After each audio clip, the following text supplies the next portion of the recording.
Yo, what's going on, y'all? It's Cone, and today we're going to be overreacting to Summer League. We are a couple days into Vegas, we had California, we had Utah. Really taking anything away from Summer League is kind of an overreaction, but that's what we're here to go ahead and do. I want to talk about almost every one of the top prospects, any guy that I felt like has shown some really good flashes, some players that have maybe been disappointing so far.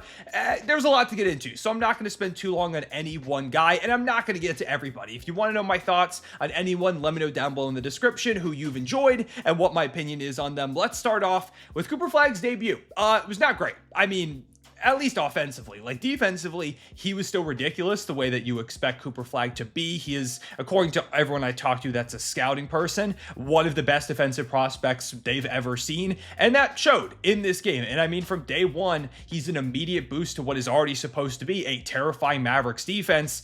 That is going to be in conversations for a top 3 defensive unit in the sport. But what they really need more of is the offensive punch from Cooper Flagg, and was that the best showing game 1? 5 of 21 shooting from the field, 0-5 from 3, 0-1 from the free throw line, but did have 4 assists. I like the vision there. It feels like part of his game going forward is going to be this point forward role. I mean, Jason Kidd has talked about him playing point guard at times if they really want to go with these jumbo lineups, and I do think that's something that Cooper Flagg is going to be pretty suited for. I think that's a role that fits him down the line. There's going to be a lot of growing pains. You see them a little bit here in Summer League, but one thing that was really encouraging, I mean, a lot of people are going to talk about the fact that he couldn't buy a bucket, and yeah, it's not ideal, but I felt like he was getting to his spots. I don't know. It felt like he wasn't really missing because he was having a hard time with the defender in front of him. It's because he was just kind of off. Maybe there are a little bit of jitters. I mean, Victor Wembanyama shot horrifically in his first Summer League game, and we see where Victor Wembanyama is now. Again, Summer League doesn't really mean much, but I was honestly encouraged by his process. I felt like he got comfortable quickly, had some really nice buckets in there, had a really good falling away mid-range. I felt like the threes he took were in rhythm and the shot looked good. They just ultimately didn't fall. So yeah, I mean, I'm not worried about Cooper Flagg. The only worry I would have is if the Mavericks are trying to actually compete in a real meaningful way this year, is they need Cooper Flagg to be a plus offensively, because with how much front court talent there is here and with the fact that Anthony Davis doesn't want to start at the 5, they're likely going to have to play Cooper Flagg at the 3 a lot of times, and then 80 at the 4 and Lively at the 5, and you can see the spacing concerns. With that, they don't have a lot of great shooting options at the guard spot, especially until Kyrie returns from injury, so they're going to need an offensive boost from Cooper Flagg. They need the outside shot to fall. He was 0-5 in this game, so that's really the only thing that I'm like slightly worried about, is if the 3-point shot doesn't look good from day one for Cooper Flagg, how do you possibly have a good offense with the spacing that is seemingly going to come from that type of front court? In general, I worry about their offense, but especially more if it's going to have some growing pains with Cooper Flagg, you know, still getting adjusted to the NBA, which is perfectly fine. Like, that's normal for any player, never mind someone who's now being thrust into this team that is trying to be competitive somewhat quickly. But yeah, Cooper Flagg will be fine. Speaking of that, Ryan Nembhard was awesome. 21 points, 8 of 14 shooting, should not have gone undrafted clearly. And he is Andrew Nembhard's brother, so it's not super shocking, but game is almost identical. The way that they feel it out in the mid-range, the confidence with which they shoot, their tenacity, it just feels like they have a chance to hit a big bucket anytime they're out there on the court. And I mean, if he can give them some really solid guard minutes while Kyrie Irving is returning from injury, that'll be a massive boost. I think he should legitimately get some run for the Mavericks this season. Again, we're talking overreactions. It's been one Summer League game, and he's a bit of a smaller guard, but I loved what he brought to the table. And on the Lakers side, Bronny James was kind of the big guy being billed in this one. 2 of 8 shooting, 1 of 6 from 3. Dished out a couple of dimes, took the final shot that ultimately was a missed step back 3 to try and win this. Played some really good defense on Cooper Flagg before getting a foul. I thought Bronny was fine. I thought the defense was nice. I mean, he's got to hit more shots, specifically those threes, if he wants to get actual run, but defensively, I mean, he brings something to the table. One guy I definitely want to talk about, though, is number 3 overall pick, VJ Edgecombe, who's only played 1 game, and it was 1 game in Utah, the first game, I think, of Utah Summer League, or maybe the second one, but he was ridiculous. Had 28 points out there, looked unbelievably comfortable. The second he got out there on the court, was clearly the best player for the Philadelphia 76ers in that game. He was grabbing rebounds. He had a double-double. He was hitting some ridiculous mid-range jumpers that looked both Shea and somewhat Jimmy Butler-esque at times. 2 blocks and a steal. He's lightning quick in transition. I can only imagine, you know, the speed that the Sixers are going to have running up and down the court with him and Tyrese Maxey, which is needed when they're playing alongside these older stars in a Joel Embiid and a Paul George. I loved him as a prospect coming into the draft. I love the Sixers picking him, and I think he's going to be a real difference maker from day one. I feel like his athleticism, his shot making is going to be extremely valuable for the Sixers, and I continue to think there is ridiculous upside to VJ Edgecombe's game. So I was wildly impressed by what he showed, and I'm really upset that we haven't gotten to see more of him, because that game from him has been by far my favorite performance out of anybody in Summer League so far. One guy, though, who did play really well today that I liked a lot was Tre Johnson. You know, he ends up going 6 overall to the Washington Wizards, and he was really fun out there. I mean, we talk about a shot maker, some ridiculous shots from Tre Johnson. He's not afraid to shoot, which is something the Wizards need. They have this good defensive infrastructure with like an Alex Sarr at the helm and Bilal Coulibaly. They need someone to go out there and get them some buckets, and Tre Johnson, 18 points, 7 of 13 shooting, 3 of 5 from 3. Had this play that people were arguing wasn't on accident, was on purpose, where he threw the ball off Maluach's leg to get himself going downhill. Looked kind of like it was an accident, but I'm going to say it was on purpose because it was a sick moment. 3 of 5 from 3. Tre is extremely fun. I love him and Bub Carrington as this backcourt going forward. Keyshawn George is awesome. 24 points from him, 7 boards, 3 steals. He is an offensive powerhouse. You've got Alex Sarr shooting 50% while blocking 3 shots. Like, I just love what the Wizards have going. Ajay Johnson was solid too.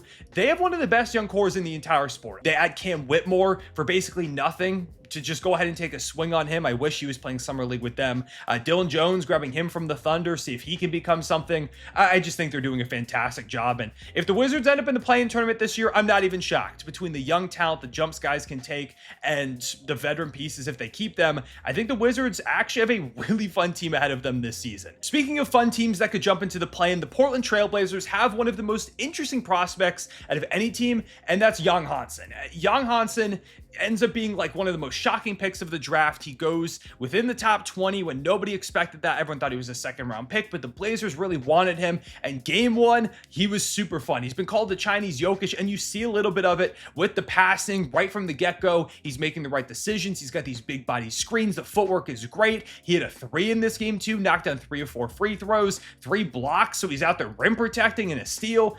Joan Hansen was super, super fun. I love the big man duo they have going there of him and Donovan Clingan. I feel like they've got a lot of talent now up front alongside this great defensive team. I just like what Portland is doing. I think they've got a really fun team over there that they could also break into the play-in tournament, this time out west as opposed to the Wizards. And I think Joan Hansen could be part of it from day one. Maybe there's still a little bit more growing pains. Like, he is still somewhat slow-footed and he's adjusting to the pace, but I don't know. In this first game, it felt like he kind of already got a read on it. He understands a little bit how NBA basketball is going to work. You see the vision, you see the touch. Really, really exciting player. I don't know if he's going to become Nikola Jokic, but maybe this is the next great playmaking big in the vein of a Jokic. And then, you know, there's Sabonis, and Alperen Şengün is now an all-star for one of the better teams in the Western Conference. Maybe Joan Hansen is the next one in that line. And I really hope he goes out there and throughout his career just kills it to prove everybody who thought he was this massive reach wrong. I didn't have an opinion because I didn't know much about him from day one, but yeah, it was super fun in his first game. Beringer looked awesome for the Minnesota Timberwolves, blocked a number of shots. The athleticism is there. I think they said he only started playing basketball at 14. I mean, he looks like Rudy Gobert 2.0. Like, he is eventually going to be the successor to Rudy Gobert, and if he can be anything close to that as this younger rim protector with a lot of verticality, that's going to be huge for the Minnesota Timberwolves. They need a lot of these young guys to hit for them going forward into these next couple seasons. That includes Terrence Shannon Jr., who is too good for Summer League. I think he's going to be awesome for them next season. And Rob Dillingham, who is not great in his first Summer League game. I mean, he's not afraid to shoot, which is great. But if they're going to ask him to play like meaningful guard minutes from day one, I don't know if he's going to be quite ready for that for the Timberwolves, who are trying to make it to a 3rd straight Western Conference Finals. One guy who might be able to play from day one for a Western Conference Finals hopeful is Reed Sheppard, who had near 5x5 with, I think it was 28 points in his first Summer League game. The defense, he was really competing on that end. I think he finished with 8 stocks, if I remember correctly. I think he had 5 steals and 3 blocks. Crazy. Love that he was being aggressive shooting the ball. They need somebody off the bench to be that backup guard for Fred VanVleet now that Jalen Green is out the door. Obviously, Amin Thompson continues to take some of that role on, but they need Reed Sheppard, like they do, for an offensive punch and to be competitive defensively. And at least from this game, I think he's probably ready. He did kill it in Summer League also last year and then wasn't ready, so maybe I'm overthinking it. But hey, it's overreactions. That's what we're here for. Reed Sheppard's going to be awesome. Jakucionis looked incredible in this game. I think he had like 19 points in the first half, or 18 points, 14, somewhere along that line. He was really, really aggressive, knocking down outside shots. You saw the playmaking pop. I still think he's going to be really good for the Heat. He was not good in the California games like at all, but first game in Vegas, it feels like he's already finding a little bit of a rhythm, and there was always going to be offensive inconsistency with his game. But yeah, I think Jakucionis could be the point guard of the future for the Miami Heat, and he's a very different type of player that Miami doesn't have on their roster. The Jazz, a lot to talk about with them. Kyle Filipowski, too good for Summer League. He's really good. One of their best prospects, looks so offensively poised. He's going to be ridiculous next season, one of their most important players. Walter Clayton, really, really solid. I like what he brings. He's been very, very steady. I think he could be a contributor from day one. I'm glad they picked him. They just need steady talent in that locker room. I've liked a lot of what Cody Williams has done up until this point. I think there's a lot of room for him to grow and improve here in year two and continue to try and cement himself as one of those wings of the future, which Utah really needs to find at some point. And then Ace Bailey has had some really high highs and some really low lows, which is to be expected. That's kind of the experience. When his shot's falling, he looks ridiculous, or like, how did anybody pass on this guy? When it's not falling, you have some worries about the tunnel vision that he gets. There is a lot of that defensive upside you can see anytime that he's out there. But overall, I liked a lot of what Ace Bailey has shown. I felt like that first game he played was really down one going up against the Sixers, but since then has been quite a bit better. And yeah, I think Ace is going to be really good for the Utah Jazz, and that ultimately he can be one of their cornerstones for the future. Hornets, Dejan Salon, really good game. I feel like a lot of people are already out on him after rookie season, even though he was always going to be a project. I hope he becomes something. Liam McNeely fell to the end of the first round. Felt like he was a pretty good value pick late there. The Hornets could use some consistent offense, and I mean, first game shot really well. He was really, really impressive, so great game from both of them. Konkanipple struggled shooting, but I like some of the connective flashes that we saw, which is kind of going to be his role. And honestly, I don't really worry about him shooting long-term in the NBA. Yeah, the Hornets, I mean, I've been buying in more and more in the Hornets. I'll say that. I'm really kind of in on a lot of pieces in this young core. They've got to stay on the court, which has been impossible, but hopefully this is the season that happens. Khaman Maluach was really, really fun. Knocked down a three, which looked pretty fluid. Excited about that. Blocking some shots. Kobe Brea for the Suns, shooting really well. I like that pick a lot in the second round. Ryan Dunn was active offensively, hit this crazy tough turnaround midi. The Suns have a lot going there. I mean, it's kind of bleak in terms of their draft capital, but at least in terms of the young core, they've built up pretty quickly again with Maluach, and they've got Mark Williams as well, and you've got Kobe Brea, and you've got Ryan Dunn, you've got still Devin Booker, who's not super young, but he's not like 35 or anything. Jalen Green, can you still get something out of him? There's a lot that's kind of fun over here in Phoenix. I don't think they're going to be very good next season, but I feel a lot better about their future with the way that they've operated this summer than I did going into it. For the Pelicans, Derik Queen, pretty solid game from him. Turnover issues were definitely prevalent, but I liked some of the things he was attempting, got a double-double. Jeremiah Fears, also kind of a struggle a little bit, but those are two guys, so I think it's going to take a little bit more time for them to figure it out. I will say there's a lot of pressure on Derik Queen specifically to perform from day one. After the Pelicans traded that pick, I still think it was a terrible decision. I feel like there's a world where you can get Derik Queen through a different avenue. Maybe not, maybe I'm wrong and he was going to go and they really, really loved him, but even still, I just don't like the idea of Derik Queen and Yves Missi being your long-term bigs next to Zion Williamson. I mean, maybe Zion isn't even in their long-term plan, so they're not really even thinking about that, but I just still don't like the Pelicans giving this up. I think they're going to be like the 13th, 12th seed at the absolute best next season, even if they're somewhat healthy. Carter Bryant is a defensive monster. I can't believe we let the Spurs get him next to Victor Wembanyama. That team is just going for the, hey, what if we let nobody ever score points route? And I think it's going to be very, very effective. Dylan Harper hasn't played yet, but I'm really excited to see Dylan Harper when he does play. Topic for the Oklahoma City Thunder, 12th pick, was supposed to be like top 5-ish last season before an ACL tear prior to the draft. He's been really fun. There have been some big turnover games and the shot has fluctuated, but it feels like he's trying out a lot of stuff, just seeing what he can get away with. And I mean, some of the playmaking flashes are unbelievable with Topic. So yeah, I'm really excited about him. I think he's going to give us some minutes next year. I don't know how many, partially because Ajay Mitchell has just been unbelievable too. He's another guy that is just too good for Summer League. His scoring has been really potent. He's been playmaking well. I like how he's competing defensively, always in the right spot. It feels like he and Topic have a little bit of fun chemistry there. AJ is going to be a rotation guy, 100%. He's going to be someone that's creating off the bench, that's trying to get downhill. He's almost an automatic paint touch, it feels like, both last season playing against NBA competition and now in the Summer League. So yeah, I think those two guards have been really fun, and I'm excited to see what they can do for us next season, trying to help out an NBA champion. The Nets, it was interesting to watch. I mean, Nolan Traore had a pretty good first game. Not a great first game from Yegor or Ben Serif.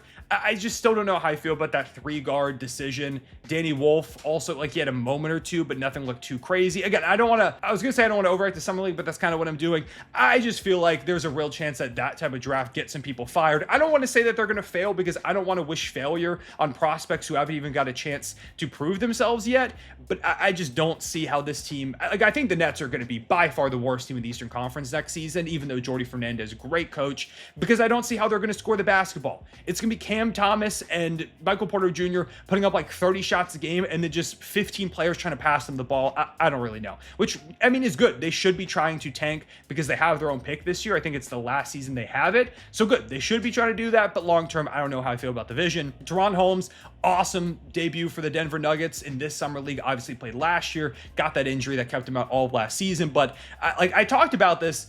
Valanciunas, it sounds like, is going to end up staying with the Denver Nuggets as opposed to going to Greece. But if I'm a Nuggets fan, I'm way more excited about backup big DaRon Holmes, who's knocking down outside shots, who is going in off the dribble, who was being really stout defensively. Like, I think he is such a fun piece for this team as that backup big who can give them a different look. I just think Valanciunas is just, players are going to walk by him on the defensive end. He's going to give you some buckets here and there, but his shot kind of regressed last season.